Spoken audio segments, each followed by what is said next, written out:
नमस्कार, माझं नाव पंकज मुळे. आज आपण चर्चा करणार आहोत की म्युच्युअल फंडमध्ये जी इन्व्हेस्टमेंट आपण करतोय ती खरंच सेफ आहे का? कारण की आज जर न्यूज बघितली आपण तर ॲक्सिस म्युच्युअल फंडमध्ये जवळपास 200 करोडचा फ्रॉड झालेला आहे. आणि हा फ्रॉड कोणी केलेला आहे की जो फंड मॅनेज करतो तो फंड आपले जे पैसे आपण इन्व्हेस्ट करतोय ते पैसे मॅनेज करणारा फंड मॅनेजर आहे. त्याचं नाव आहे वीरेन जोशी. आज त्याला अटक करण्यात आलेली आहे. आणि हा जो विषय आहे की फ्रंट रनिंगचा विषय आहे, तर आपण समजून घेऊया ह्या नेमक्या गोष्टी कशा पद्धतीने वर्क केल्या जातात. नॉर्मली जर बघितलं आपण की आपण म्युच्युअल फंडमध्ये इन्व्हेस्ट करतो, आपल्या कष्टाचे पैसे आपण वेगवेगळ्या फंड्समध्ये इन्व्हेस्ट करतो आणि ते पैसे ज्यावेळेस आपण इन्व्हेस्ट करतो आपण ह्या फंड हाऊसेसवर या बँकेवर आपण भरोसा ठेवून यांच्यावर पैसे इन्व्हेस्ट करतो. पण जर बघितलं आपण यांची जे पैसे मॅनेज करणारे जे फंड मॅनेजर असतात ते फ्रंट रनिंग करतात. फ्रंट रनिंग करतात म्हणजे काय की जो शेअर त्यांना आधी बाय करायचा आहे, जो आपल्या फंडमध्ये ॲड करून घ्यायचा आहे, तो शेअर्स आधीच ते बाय करतात. कारण की नॉर्मली जर बघितलं आपण की आपण नॉर्मल ज्यावेळेस इन्व्हेस्ट करतो किंवा आपण एखादा स्टॉक बाय करतो त्यावेळेस आपली जी अमाऊंट असते इन्व्हेस्टची ती कमी असते. पण हे जे मोठे मोठे हाऊसेस आहेत, म्युच्युअल फंड हाऊसेस, यांच्याकडे जी अमाऊंट असते ती एखादा शेअर ज्यावेळेस ते बाय करतात त्यावेळेस त्या शेअरमध्ये डायरेक्टली आपल्याला मुवमेंट आलेली दिसते.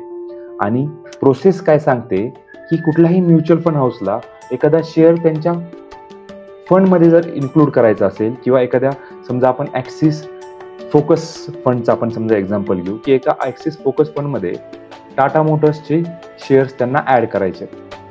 तर नियम काय सांगतो की तो शेअर ज्यावेळेस त्यांना ॲड करायचा आहे ना त्यावेळेस त्यांनी ते पहिले सेबीला सांगितलं पाहिजे, त्यानंतर ती ब्लॉक डील होते.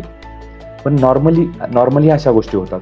पण झालंय काय की ज्यावेळेस फंड मॅनेजरला एखादा शेअर बाय करायचा आहे आणि हे त्याला माहिती आहे की ह्या दिवशी आपल्याला ह्या टाइममध्ये तो शेअर बाय करणार आहे, पण तो फंड मॅनेजर काय करत होता की तो शेअर्समध्ये त्या पहिल्याच इन्व्हेस्ट राहायचा, पहिलेच त्या शेअरमध्ये पैसे इन्व्हेस्ट करायचा.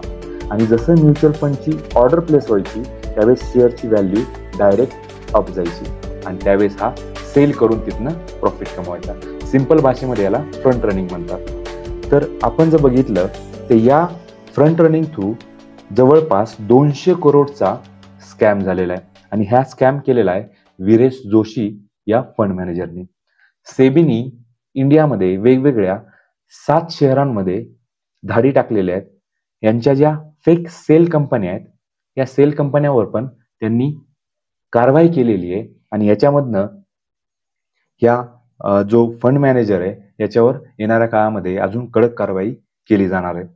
पण मुद्दा हा आहे की ज्यावेळेस आपण इतक्या ट्रस्टने पैसे इन्व्हेस्ट करतो, म्युच्युअल फंडमध्ये SIPचा जर फ्लो बघितला आपण जवळपास 17,000 करोड 20,000 करोड पर्यंत मंथली गेलेला आहे.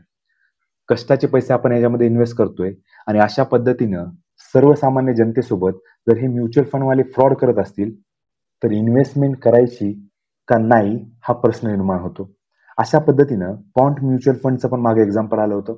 त्यानंतर मोतीलाल ओसवालचा जो मिड कॅप फंड आहे की ज्यांनी एका वर्षामध्ये जवळपास 80% 85% पर्यंत रिटर्न दिलं होतं.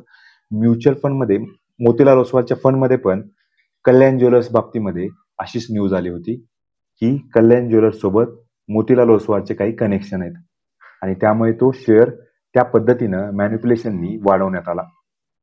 अशा पद्धतीच्या गोष्टी स्टॉक मार्केटमध्ये होत राहतात. पण गरीब लोकांचे पैसे, रिटेल लोकांचे पैसे आपण खूप मोठ्या प्रमाणावर म्युच्युअल फंडमध्ये जात आहेत आणि अशा पद्धतीने जर फ्रॉड होत असेल तर त्यांच्यासोबत कुठंतरी आपण अन्याय करतोय असेल. तर लॉंग टर्ममध्ये ज्यावेळेस आपण इन्व्हेस्ट करतोय आपण सगळ्या गोष्टींचा विचार करून योग्य तो फंड निवडला पाहिजे. चांगल्या कंपनीचं फंडामेंटल अनालिसिस करून चांगल्या पद्धतीनं स्टॉकची निवड केली पाहिजे आणि लॉंग टर्ममध्ये आपण इन्व्हेस्ट केले पाहिजे पैसे. धन्यवाद.